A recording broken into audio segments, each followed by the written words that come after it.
Perfect. Alrighty. Hello, everybody. Good morning, good afternoon, good evening, wherever you are joining us from today. Thank you so much for joining us as we talk about how to apply to Carleton University for all of our international students. My name is Kelvin Brooks, and I'm an International Admissions and Recruitment Officer. And joining me today on the back end is my colleague, Anna Plugatier, who will be answering all the questions you post in the Q&A. And her and I will be discussing more of these questions towards the end of the presentation. So please don't be shy. If you have any questions for us, you can post them in the Q&A and we will do our best to answer them. So today I'm here to talk to you a little bit more about the application process in terms of how to apply, what documents are required, and of course how to monitor and view your application. So this on the screen here is just a brief overview of what we'll cover today. And what I want to get started with is how to apply. Now, I understand we're reaching mid-January right now, and as international students, you may be at different points of your application. So for those of you that haven't applied, I want to start there with the two types of applications that you can use to apply to Carleton University. The first one is our direct application. Now, this application is reserved for students who may only be interested in Carleton, or it might be their only university in the province of Ontario that they're interested in. It's a direct application directly to Carleton. You can find it on our website at 360.carleton.ca. The application fee is 100 Canadian dollars and it gets you 2 program choices. And as mentioned earlier, it is recommended when you're just applying or interested in Carleton University. Now, the reason I mention that so often is because our second option is the Ontario University Application Centre, or OUAC. This is kind of known as the common app within the province of Ontario. There's more than 20 universities within our province, and we understand that international students may be interested in applying to more than just one. So what the province has done is centralize this application and made it easier for students to apply to multiple universities within the province.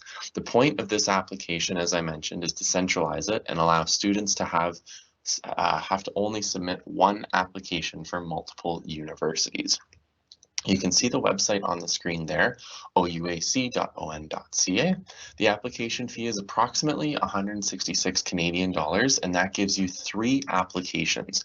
So you can use that to apply to one program at 3 different universities. You can use it to apply to 3 programs at one university. It's very flexible in how you use it, and you will submit that through the OUAC, and the universities will receive that application.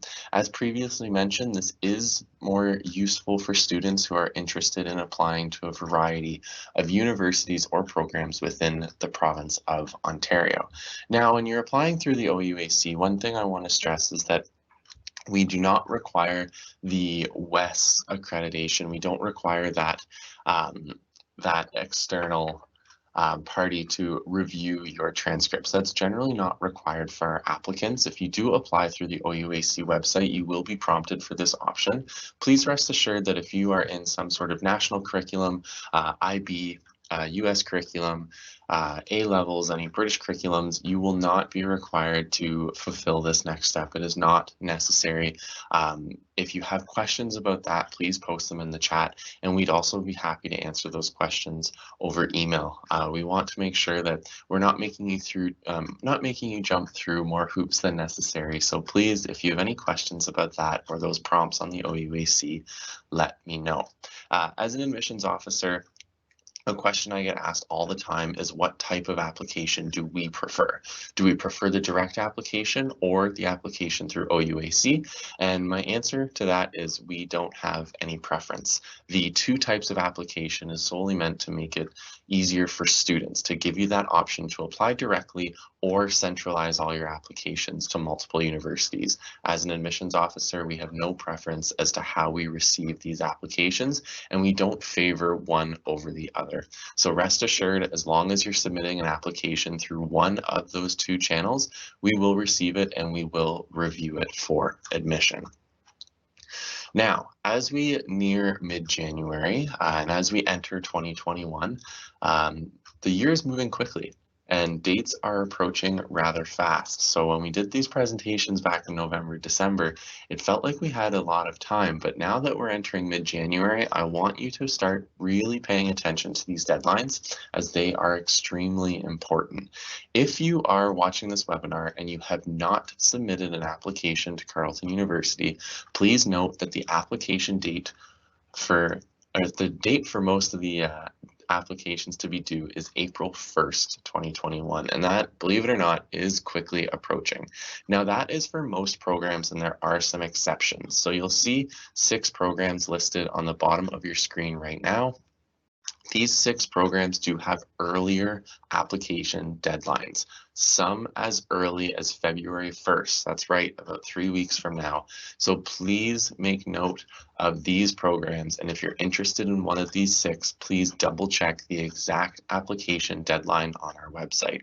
The reason these 6 programs have earlier deadlines is because they may have additional components to the application that are due at a later date of March 1st or April 1st, such as portfolios, auditions, or supplementary applications. So please note, the majority of our programs, the deadline to apply is April 1st. However, if you're interested in one of these 6 programs at the bottom of your screen, the deadline to apply may be as soon as February 1st, and you may have to submit some additional requirements by March or April 1st. So please check out the website at the bottom of the page or ask questions in the chat if you want clarification. Now, in terms of the admissions process, once you submit an application, you're going to receive a confirmation email from Carleton within 1 to 2 business days, just confirming that we have received your application, and we will also reach out with the required documents that we require. So when you submit your application, you'll receive this confirmation email, which will give you access to Carleton 360. This is your application portal, your one-stop shop for all the application needs. And on this portal, we will list exactly what we require. Generally, when a student applies, we're going to immediately ask them for their secondary school transcripts, and this is their transcripts from throughout their high school. So if you're one of my A-level students, we'll likely ask for your IGCSE results, your AS results, and A-level predicted or midterm grades, whatever you may have. For my CBSE students, we generally ask for your 10 results, year 11 transcripts, and any sort of mid-year or predicted grades from your year 12. For IB, same sort of thing. We're generally looking for at least grade 10 to 12. If you have grade 9 to 12, that's great. We'll take those as well. But one of the first things we request is going to be your secondary school transcripts showing at least 3 years of study. Now, we also have specific prerequisites for our programs, and hopefully this far along in the year, you're aware of the prerequisites for your program, but if you're not, we have this new handy tool on our website where you can input your education background, your curriculum, and the program you're interested in. Click a button and we will tell you exactly what we need. So at the bottom of the page here, you'll see an example for my Caribbean students taking the CAPE and interested in engineering. They would click Get Details and they would be able to see that they are required to take math, chemistry, and physics for that particular program, and they'd be able to see the exact requirements of what specific math at what levels within the CAPE. So please keep that in mind. That tool can be found on our website. The website, of course, is at the bottom of the page, and it is listed for most curriculums. If for whatever reason you can't find your curriculum on there, again, please send us an email and we would be more than happy to assist. Also, keep note that these prerequisites and these requirements do vary by program. And as I mentioned earlier, there are some programs with additional requirements, whether it's portfolio, an audition, those supplementary applications. Please make note of what programs these are, as these are important to submit with your application. Now, for my students taking curriculum such as AP, IB, IBHL, 2-unit CAPES, or A-levels, please note that we will also evaluate you for transfer credit at this time. You'll be automatically considered for what we call advanced standing or transfer credit. So for today, I'm going to use the example of IBHLs. So if you're an IB student and you're taking HL courses and you score a 5 or higher in those HL exams, you can be considered for transfer credit. So that means that you can skip essentially some first year courses. So if you're taking IB, HL chemistry, for example, you'll be able to receive transfer credit or skip a couple of first year credits for chemistry. This also exists for my AP students that take AP exams and get a 4 or higher on the exam. And it also exists for our CAPE and A-level students as well. So please keep that in mind, that when you submit your secondary school transcripts, you may also be considered for this advanced standing or transfer credit. Some other things I want to stress as well, as I talk about documents, we mentioned the deadline earlier of April 1st for the application submission. Please note that that is the deadline to submit your application. Deadlines to submit other documents are generally a little bit later. However, we do encourage students to submit their academic documents, so their transcripts, as soon as possible. But please note that that deadline is just for the submission of the application. Then again, as I mentioned earlier, you'll receive your confirmation email with access to Carleton 360, where we will request additional documents. Now, all these documents we are requesting can be uploaded by yourself to Carleton 360 directly. However, if you have any difficulty, you can also email them to us and we can upload them on your behalf. But let me tell you that the process is a lot quicker if you're able to upload them yourselves. So if you are able to upload it to your Carleton 360 application, it will be added in a lot quicker than it will be if you email it to us directly, simply because of the amount of documents that we experience coming in during this time of year. So again, please do your best to upload your own documents. If you have any difficulties, don't worry, email them to us and we will be able to upload them on your behalf. Now, when you submit that application to Carleton 360, like I said, we will tell you what documents we request. It'll be your secondary school transcripts, and we may also ask for an English language test. Now, on the screen in front of you, you'll see the different kinds of tests that are required, or that we accept, as well as the scores that are required. The two most popular amongst the international students I deal with tend to be the TOEFL and IELTS exam, and you'll see the exact scores on your screen there. Please note that we are now taking the Duolingo English test, and that those scores can be found along the bottom of this screen in front of you. Now, you will notice two columns on this screen, and I want to explain exactly what these two columns mean. So we'll start with the first column on the left-hand side here, and we'll use the IELTS as an example. So for the IELTS row here, you can see that Carleton University requires a 6.5 overall with a minimum score of 6 in each of the bands if you wish to be admitted directly to your program with no English language requirement. So if you apply and we require an English test and you submit an IELTS with a 6.5 overall, minimum 6 in each of the bands, you can come to Carleton without having to take any ESL courses. Now, for some of our programs, we do have an option for you to be admitted alongside the English language or ESL requirements. So for my students that take an IELTS and score between a 5 and a 6 overall with a minimum of 4.5 in each of the bands, please note that you can still be admitted to most of the programs. However, you will have to take some ESL courses alongside your degree courses in first year. So that's the difference between these two columns here. The one on your left, the 6.5 minimum 6 in the IELTS, allows you to be admitted directly to your program with no ESL requirement. The one on the right, the 5 to 6 minimum 4.5, means you can be admitted to most programs and have that ESL requirement alongside your degree requirements.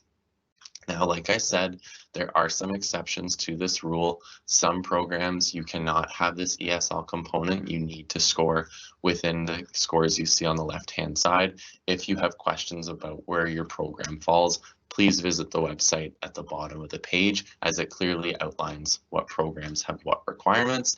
And if you have any questions, of course, you can reach out to us and via email, and we'll be more than happy to respond.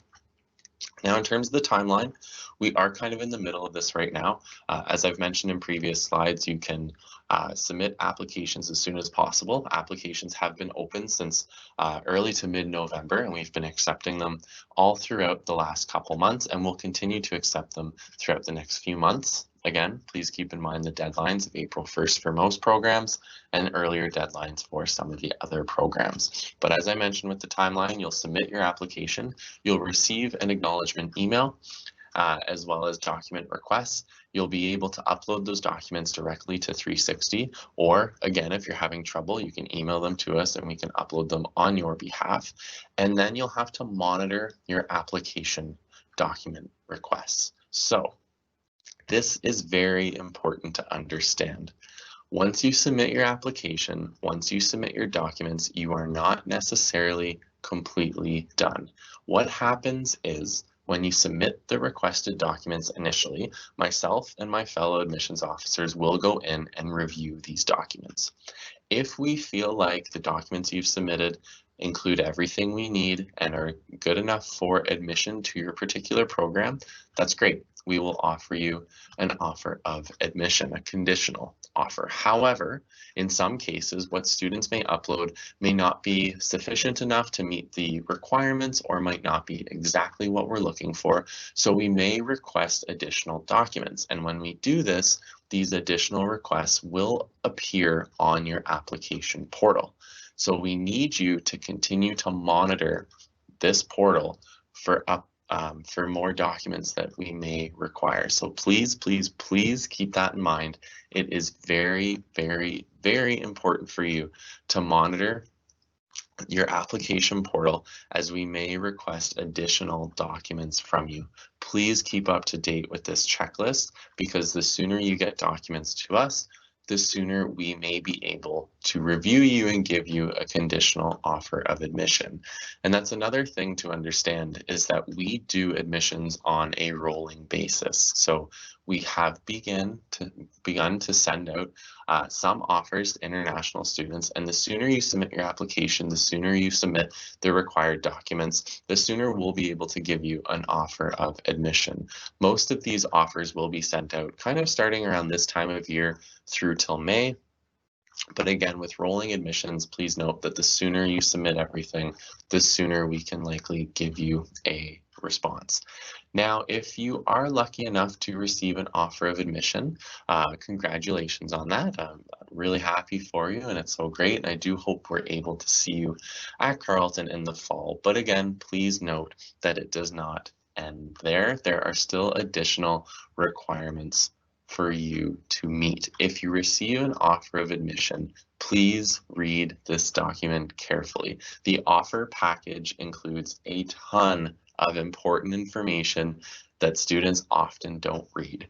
And I get it. I remember when I was an applicant and I received my offer from Carleton University, I was super stoked, super excited, and I was really proud of myself for being admitted to the university. And I didn't read my offer package initially, and I missed out on some key information. As an international student, for everyone, this document contains a lot of very important information, including things like your visa letter. So please, please, please, when you receive this offer of admission, read it carefully, because there are some important deadlines that need to be known, and there are things that need to be completed before then. So if you receive an offer, congratulations, celebrate, take a deep breath, and read it carefully so you are able to meet all the deadlines that are outlined in there. And of course, the first one is just accepting the offer.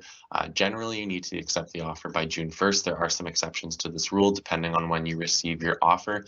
All of that information will, of course, be included in your offer package. And for any of my high school applicants applying directly from high school, you may also receive a guaranteed residence offer. This also has to be accepted by June 8th at 4:30 p.m. Eastern Standard Time.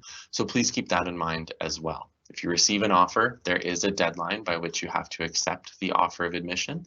And then if you wish to live in residence, you receive an offer of residence, and there is a deadline to accept that to have a guaranteed spot to live on campus as well. And if you haven't seen our residences before, you can check them out now on our virtual tour on our website. Anna and myself would be more than happy to share that link later on. It's an incredible link where you can see the entire campus, but we just recently launched a residence aspect of this tour too, so you can go ahead and check that out as well. And one other deadline to keep note of is, of course, registering for courses. Again, the reason this is so important to receive your offer of admission and accept all the necessary offers and fulfill the deadlines is because after that you will register for courses, but we will cover more of that come springtime as we approach June. Now, I have covered a lot of information in the last 20 minutes, and I can understand that it's probably overwhelming. You're likely just returning from your school break, and you're probably getting started with a new term or picking up where you left off before the break. And you're probably experiencing kind of an information overload right now, and I completely understand. I do hope you were able to take some things away from this presentation, but please note that if you have any clarifying questions, or if this presentation ends and you find yourself just having a flood of questions come on that you want answered, or things that you might have forgotten, please note that we're very available this year with COVID. As an international recruiter, generally I'm traveling around the world, myself and my colleagues, to all different continents and countries, trying to meet with as many students as possible. However, with COVID, unfortunately, we're not able to travel. What that does mean is that we're at home, working from home, and we're quite reachable at this time. So if you do have any questions, please feel free to reach out to us, and there's a number of ways you can do so. We do have our live chats available on our main page of the international website from Monday to Friday. They run from 8:30 a.m. to 4:30 p.m. You can also book one-on-one appointments with myself and the rest of our international admissions team. We'd be more than happy to sit down with you one-on-one virtually and go over any questions you may have, as well as clarify any concerns that you might have as well. We have a variety of online events too, and we have a page on our website that updates with all of these event dates and times and where you can find us virtually. And of course, we have our international home page. I always encourage students to start here because there's so much information on this website, so much to be found there. It's a really interactive website, which I, of course, appreciate, and you can go through and find a lot of information. So again, I understand this morning for myself, this might have been a bit of an information overload. We've covered a lot in the last 20 minutes. So if you do have any further questions, anything else you want to be clarified or covered, you can, of course, ask your questions in the chat here, which I see there's a lot of questions. Thank you, Anna, so much for attending to all of those. And if we're not able to answer your questions today, or if something pops up after this event, please feel free to reach out. I'll share those contact details with you momentarily. We also still have electronic copies of our Viewbook. During a normal year, we would be traveling around the world handing out these Viewbooks to interested students. And of course, this Viewbook contains a ton of information, most of which I've covered throughout this presentation. If you do have your cell phone with you and you want to obtain a copy of this Viewbook, you can scan the QR code on your screen and have a copy on your phone. A copy can also be found on our international website. So if you're not able to scan it right now, you can, of course, find it on the website. The Viewbook, of course, contains a lot of important information condensed into about 16 pages. And again, all this information and the Viewbook itself can be found on our website too. So I'll just give you a couple more seconds with the QR code there. And the final slide that I will pull up is, of course, all of our contact information, as well as all of our socials. So on the screen in front of you now, you can see the general website, carleton.ca/international. You can see the application portal if you want to have a direct application, or if you just want to sign up for more information. Maybe you're watching this as a grade 10 or grade 11 student and you're not quite in the application process yet, but you want more information about Carleton. You can also visit that 360 website to sign up for more personalized info about programs you might be interested in. Our general inbox is on the screen as well, international@carleton.ca. Myself, Anna, and our other colleagues do monitor this inbox, and we will definitely get back to you as soon as we can.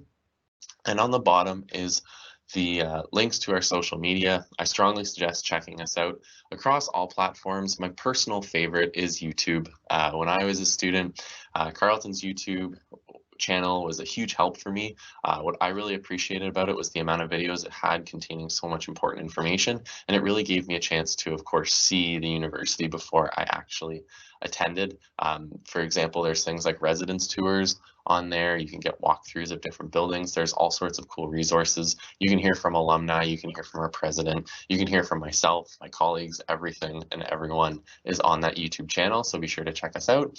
And of course, as I mentioned earlier, you can now see the Carleton University virtual tour. I'll be sure to post a link to that in the chat after I finish presenting, but please check that out as well. It's a brand new virtual tour. Obviously with COVID, we're not able to host students on our campus at this time. So instead, we've brought the campus to students virtually. You can check out every inch of the campus. You can see everything there is to offer, from the academic buildings to residence to athletics. I strongly encourage you all to check it out, as Carleton University has a really beautiful campus. And sometimes as an international student, you're not always able to experience that before attending.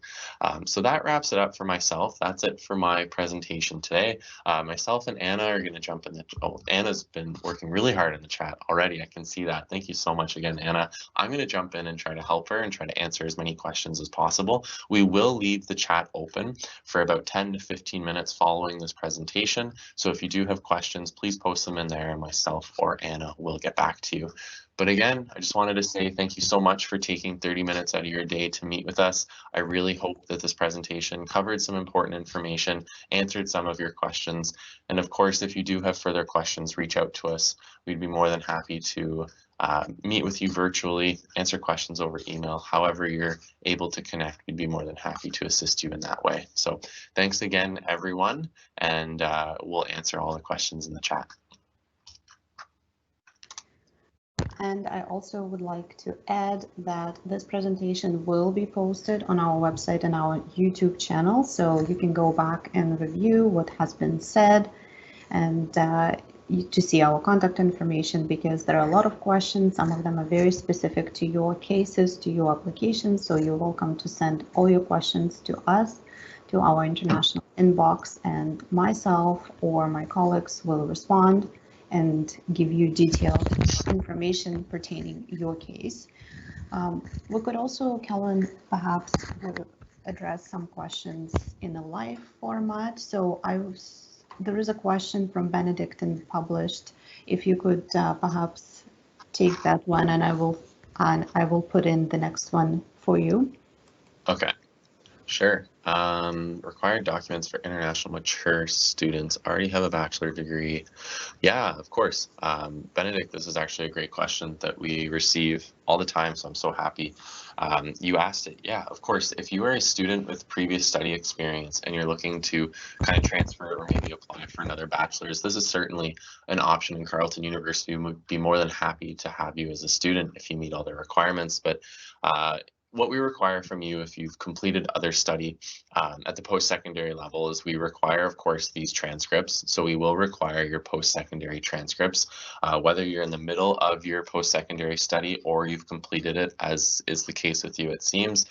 We will require those results, as that will be your basis of admission. We always evaluate your highest level of school as your basis of admission. So in this case, it would be those university transcripts. So it's very important that you provide us with these. We do require transcripts to be in English or French. So if your transcripts are not in those languages, you do need to have them translated and officially notarized as well. Another thing to consider for students who have completed post-secondary study, if you wish to be considered for transfer credit, if you wish to have some of the credits from your previous bachelor's degree or your previous post-secondary study considered for transfer credit at Carleton, we do require course descriptions. So we do require a description of the courses you've taken in order to be considered for transfer credit. When we receive these course descriptions, we send them off to the specific faculties that you might be applying for, and they'll review them and try to find equivalents for you. If they're able to find equivalents, that's great. We'll mark it down as a transfer credit, and you'll be notified of all of this throughout the application process through your academic audit. But please note that we not only require your post-secondary transcripts, but we will also require those course descriptions if you wish to be considered for transfer credit. You can reach out to the university you've previously studied at for those course descriptions. Generally, if they've been taken within the last 15 years, they can be found online as well. So please explore all those avenues. And if you do have further questions, just let us know. And of course, we may also require an English language test too, depending on where you've studied and what language you've studied in. We will notify you of that through the application portal, as well as, again, all the information can be found on our website. Thank you, Calvin. There is another question that I put into published. It's about the application process and potential mistake that's been made on the application, how to fix it. I can answer that if you want me to take it. Sure, yeah. It's very detailed, so if you wouldn't mind, if you've already taken a look at it, that'd be great. All right. So then you get thinking about the next one that is already there, and I will take the one about UAC in the application mistake that perhaps has been made to Carleton 360. So I'm not sure what exactly happened in this situation, but it sounds like it's either something did not carry through OUAC to us, or sometimes students apply through OUAC and then they go and apply through Carleton 360 because they would like to add an application or choice. Unfortunately, we cannot have two applications from two different sources. So if you applied through OUAC and then went directly to our website and applied again, and perhaps selected the same program, we have to delete the application from that has been submitted directly. So it's best to fix this by going through OUAC. You go back, you log into your account, and you make necessary changes. You can change the program if it's already there and it's incorrect. You can delete it and select another program. You can add a program if you just want to add another program for consideration at Carleton, and you can have as many programs there as you want, as Calvin was explaining in the presentation. So it's not a very difficult change. If you're having any technical issues, the best way is actually to contact OUAC directly. We cannot make changes to your OUAC application on our end because our database, so you have to request that change. You have to make it, if it's possible, through your account or reach out to OUAC directly. If you have applied directly to us and you have applied, say, to two programs by mistake, if you do not have OUAC application, all you have is 360. You have two programs, you selected two of the same, and now you would like to make a change. That's actually a quite easy change for us because this is our domain. So just send an email to international@carleton.ca with your applicant ID number, and myself or my colleagues can make that change for you very quickly, and you will see that change within a couple of hours of us making the adjustment. So there are ways to deal with that. And if you do not know what to do with your OUAC application, you can still email us. We will tell you what to do. But the idea is you have to go back to OUAC to fix that. But direct application can be fixed directly through us. Okay, Calvin, off to you. Perfect. Anna, thank you so much. Yeah, really appreciate you answering that. The next one, what must be taken into account to be accepted? Really good question as well. I think too, with Canadian admissions, we so often get compared to our neighbors in the South in the US, and our admissions processes do tend to be a little bit different. For example, we don't require any sort of reference letter or personal statements for our admissions process. Most Canadian universities will be the same. We also don't require any sort of external tests. So SATs or ACTs, generally these are not required for admission to any of our degree programs. So that's something to keep in mind when you're considering what we when you're thinking about what we require for our admissions process. Like I said, we're looking for your academic transcripts and possibly an English language test if requested.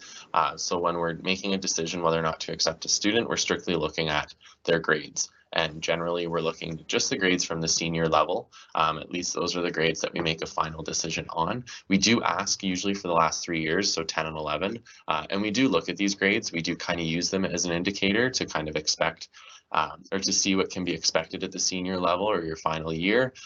For students with predicted grades as well, we may use your 10 and 11 results just to see if those predicted grades do match to what you've shown your abilities to be at the grades previous. But please note that when it comes to admissions at Carleton and most Canadian universities, it is fairly straightforward. We're going to be looking at those academic transcripts, taking into account your senior level results and an English language test if requested, and that's generally what we're making the admissions decision on. There are some exceptions, of course. As I mentioned earlier, there are those 6 programs on the screen that have additional requirements, such as architecture, industrial design, music. These particular programs do have additional requirements, such as a portfolio, a supplementary application, or an audition. All of this information can be found on our website of exactly what is required. And again, please note that they do have different deadlines than the rest of the programs. So if you are applying to these particular programs, there are some additional components, but for the majority of our programs, we're just looking for those academic transcripts and an English language test. In most cases, no need to submit SATs, ACTs, personal statements, reference letters. These are still certainly great to get, as they can be used in a variety of ways. I'm still using reference letters from professors and previous teachers and coaches and things like that, but they're not required for admission. I'm also seeing some questions here. I'll address 2 right now. I saw one about delayed exam results. This comes up quite often last year, especially this year too with COVID. We completely understand that how COVID is impacting education varies country to country, and even within the countries it may vary state to state or province to province. We completely understand that. Please note that if your exams are being delayed, but you'll still be receiving your results before the August 15th mark, we are still able to process your application. We are still able to offer you a conditional offer of admission if you meet the requirements. If your exams are delayed in any way up until around mid-August, we'll be able to give you an offer of admission and still monitor it for those final grades. We just ask that as soon as those final results become available, you submit them. So I'm seeing some questions about CBSE or other Indian State Board exams. Normally students there may have their results by May, early June at the latest, but with COVID they may have been delayed till mid-July, early August. If this is the case, again, we're still able to give you an offer of admission conditionally, and as soon as these results come out, we will just need to see or receive the final copy of those results in order to confirm or lift the conditions on that offer of admission. But please rest assured, if your exams are being delayed through till August at the latest, we will still be able to process the offer, take off the conditions, and confirm you as a student for the fall 2021 intake. If you're a student that's experiencing delays past August into September, October, November, please reach out to us on an individual basis, and we'd be more than happy to deal with that individually and assist you in any way we can. But the specific question, I saw in the chat was for a delay to July 15th. So again, we can give you a conditional offer of admission, and when those final results come out, we'll just need to receive them to lift the conditions on this offer. And one thing to note too is that when you receive a conditional offer of admission, you still receive your guaranteed offer of residence. You still receive the visa letter to apply for the study permit. And in fact, we encourage you to apply for the study permit as soon as you see that. As soon as you receive that, a conditional offer still includes all the documents you need to go on to the next steps. So I saw a question about the June 8th res deadline and things like that. If you receive a conditional offer based on predicted or mid-year grades, you can still, you'll still be able to accept that residence offer by June 8th, even if those conditions aren't going to be lifted until the results come out in mid-July or anytime in late July, early August. So please just keep that in mind as well. Just going through some more of the published questions. We had a question about winter intake for winter 2022. We do have some intake in the winter terms. The course availability does vary. For this specific question, it was for the Bachelor of Computer Science. Generally, they haven't had a winter intake in the past. Obviously, COVID has changed some things, and we won't know exactly what programs will be available for winter 2022 until around September of 2021. So please keep monitoring our website for things like that come fall time. But again, if it's a worry about delayed exam results and the delay is past August, reach out to us and we'll be able to figure out exactly what your case is and how we can best accommodate that. I also see questions in here about online courses for August 2021. At this time, we don't have any answers for that. I can tell you that our winter 2021 term, the term that actually begins today, is online. It is virtual. Carleton is working really closely with our local public health unit as well as following our provincial and national guidelines. And at this time, all classes are virtual. We do hope with vaccine rollouts that things begin to change, but until that begins, until we start to see some of that necessary change and a reduction in the number of cases, we will be virtual. Will this still be the case for fall 2021? Unfortunately, I don't have those answers, but you can continue to monitor our website for any updates as they're all posted there, and you can continue to track the change. Again, we can also be reached out for questions, but at this time, unfortunately, we don't know what the fall 2021 term is going to look like.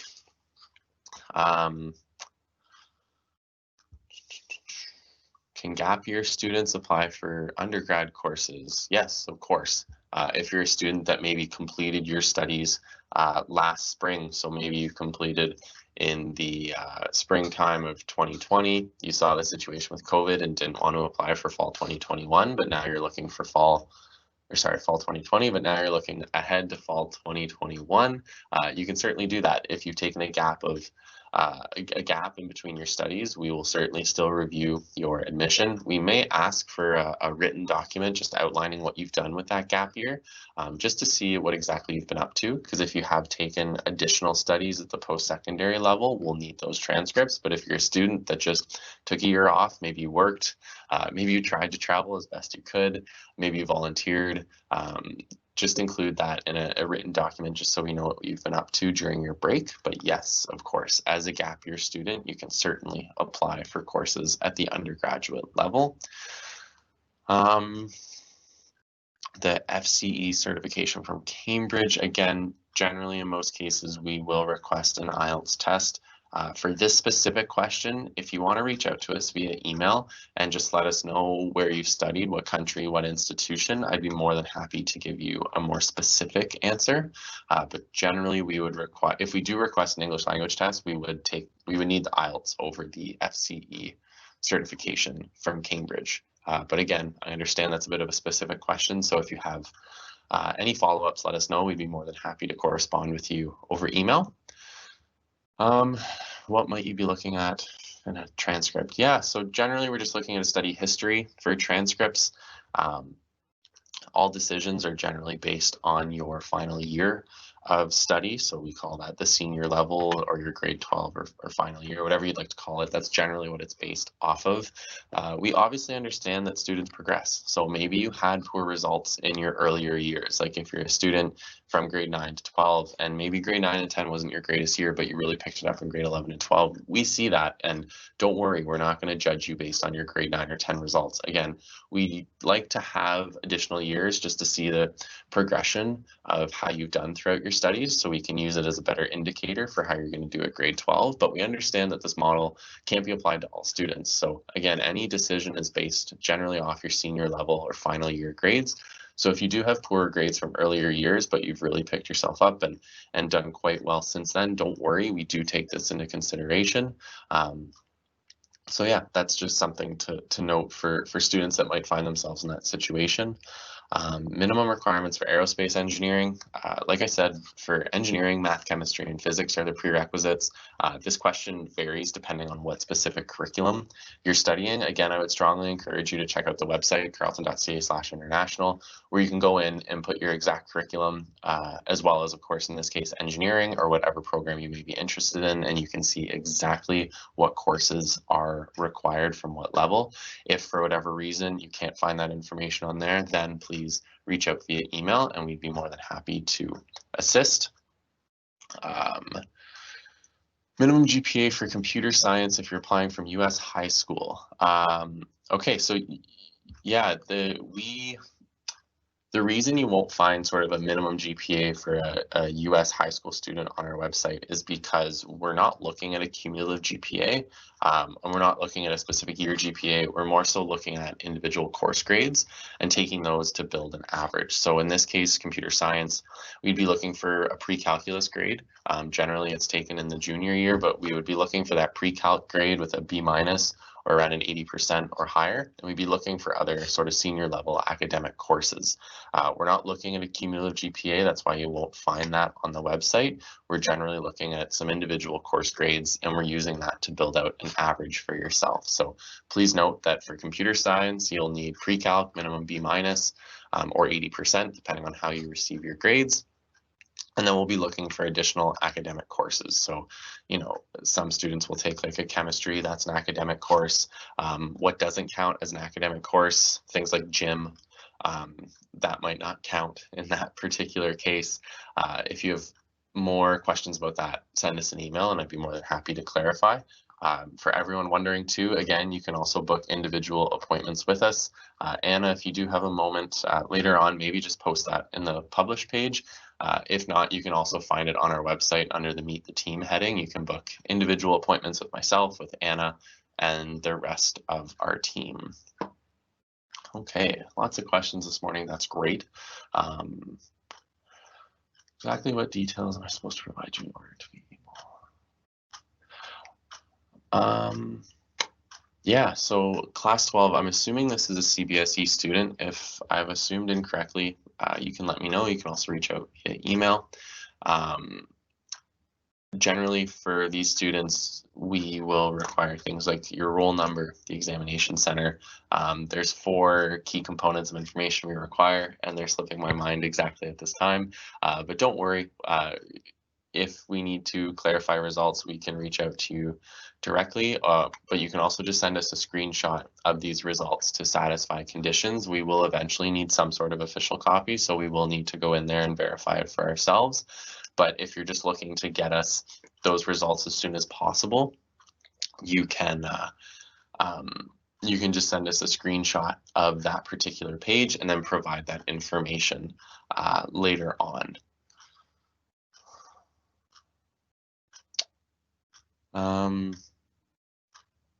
Can I enter university if I take university high school courses in Canada? I guess I just have some clarification on that. Sometimes students will take like an advanced program through university, through like with their high school courses, in which case, of course, if you mean you've taken other university courses, again, of course you can apply. We'll just need to see the results from these other post-secondary studies. I hope that's what you were referring to there. Again, if you have any further questions, you're more than welcome to send us an email. Engineering physics is a major within the Bachelor of Engineering, so it's one of the 13 options available, including things like aerospace mechanical, eng phys, or engineering physics is one of those options. Additional requirements for enrollment at Carleton. I hope I've answered this so far. Again, we're looking at your academic transcripts. We may request an English language test as well. And then if you are a student interested in one of those 6 programs we mentioned earlier, architecture, industrial design, music, etc., we do have those additional requirements, portfolio, supplementary application, or audition. Question about electrical engineering. Again, math, chemistry, physics, that can all be found on our website. My colleague Anna has posted the link in the chat here to book a one-on-one appointment with myself or herself or the rest of our team. Please go in and you can certainly do that. I will be expanding my hours today to host more meetings because they are quickly taking off in popularity. I'm seeing some questions here about internships. Yeah, that's one thing we haven't really covered throughout this presentation. We were trying to focus more on the how to apply side, but always happy to answer additional questions too. Most of our programs do offer co-op, which is essentially a paid internship. If you're wondering whether or not your program offers co-op, you can find all of that information on our website. About 80% of our programs do. And for the 20% that don't have co-op, they do have some sort of work experience attached to the program. So whether it's a practicum, an internship, work study option, there's a lot of different ways you can kind of get that experience outside the classroom. Co-op just tends to be the most popular for the majority of our programs and our students, especially our international students. Those of you interested in sort of the bigger STEM programs, such as Bachelor of Science, Engineering, Computer Science, Math, all those programs do have co-op attached to them, so you can get that paid work experience. I don't want to spend too much time on that right now, just because I want to focus more on the application process, but more information on co-op can be found on our website. There's also a general presentation on our YouTube that I hosted. It's about 50 minutes long, 50. It covers a lot of information, including co-op. So you can check that out on our YouTube as well. For computer science, if I took pre-calc at 11th, does it still count? Yes, it does. Again, we still have those minimum requirements, B- or 80%, but yes, pre-calculus is the requirement from a US curriculum for computer science. We still encourage you to take calculus, as you will be required to take some calculus courses throughout the degree, but in order to meet that math prerequisite, pre-calc, B- 80% is the requirement for that particular program. If one of my grades are below what is expected due to schools being online, COVID, etc., would it still be considered? Of course, we do try to take that into account, and it depends on what the grade is or what the subject is, and of course the grades. So if you, sticking with my engineering example, math, chemistry, and physics are the requirements. We do have minimum requirements, then we kind of have more competitive requirements. So as long as you still meet the minimum, we will certainly consider you. The minimums do vary program to program, so if you have more of a specific question, please reach out to us. Be more than happy to assist you there. But please note that if maybe your math grade is a little lower, but you meet the minimum requirement, you have higher physics and chemistry grades, we do take that into account and try to average out the prerequisites.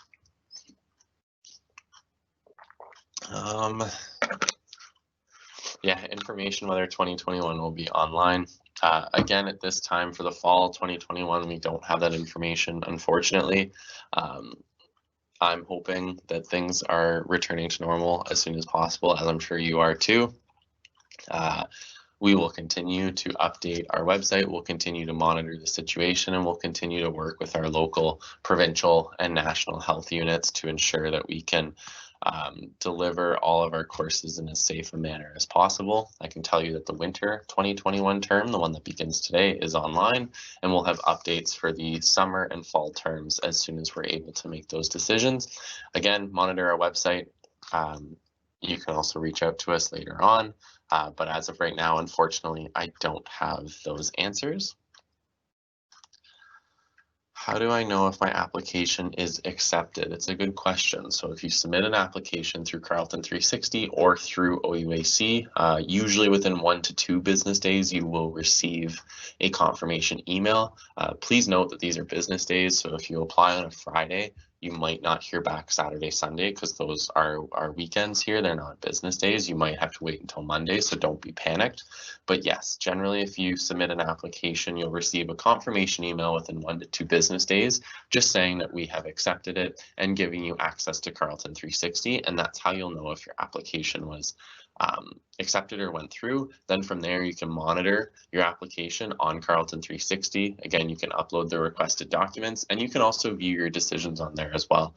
Not sure if I mentioned that earlier. I apologize if I didn't, but if you do receive an offer of admission, Carleton 360 will actually be updated first, and then you'll receive an official email with your offer package and all of those details, again, within 1 to 2 business days of that changing. So yes, you can monitor your application on 360 too. Can I apply for prestige scholarships as an international student? Of course you can. These are not just for Canadian students. They are open for international students as well. Please note that the deadline for that application is March 1st. The applications are open and can be found at carleton.ca/awards. And so please begin your application as soon as possible, as that March 1st deadline will approach a lot quicker than you think. So just keep an eye out for that. But yes, of course, international students can apply for the Prestige Scholarship. If you don't know what the Prestige Scholarship is, again, you can check out our website, carleton.ca/awards, and all of that information can be found there as well. I did see earlier that my colleague Anna posted a link to our awards. site as well. But again, if you can't find that, just carleton.ca/awards.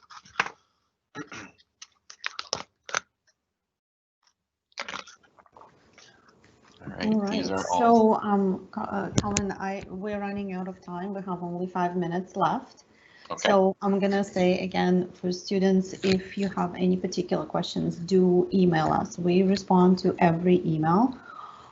You know, we try to get to you as soon as we can, but the volume is huge right now. Everyone has a question, so please be patient. We will respond to your email. Do not send us, you know, multiple emails with the same question, because it just make it a little bit more difficult to respond.